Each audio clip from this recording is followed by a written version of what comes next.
Hannibal, the man who almost destroyed Rome. Hannibal Barca is remembered as Rome's greatest enemy, a general so dangerous that his name terrified Roman parents for generations. He did not rule an empire.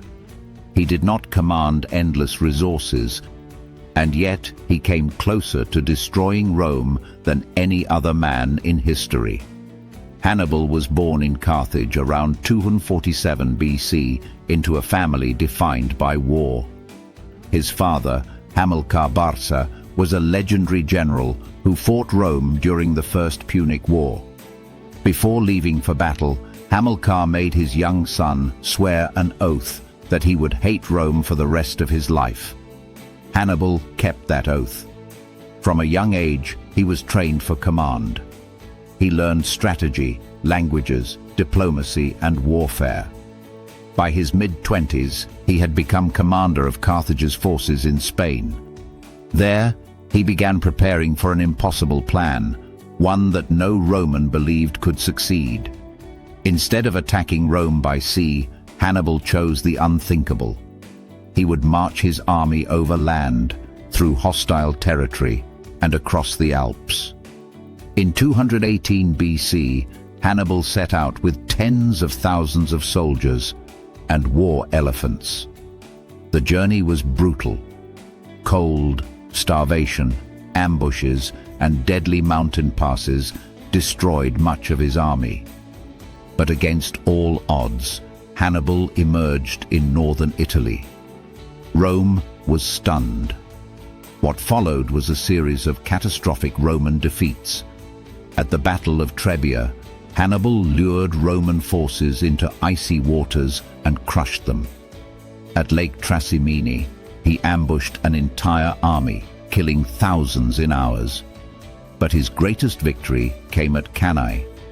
In 216 BC, Rome assembled one of the largest armies it had ever fielded. Hannibal, outnumbered, used a brilliant tactical maneuver, allowing his center to retreat while his flanks closed in. The Roman army was completely surrounded. It was a massacre. Tens of thousands of Roman soldiers were killed in a single day. The defeat was so devastating that Rome feared total collapse. For years, Hannibal roamed Italy freely, undefeated in battle. And yet, Rome did not fall. Hannibal waited for allies who never fully arrived.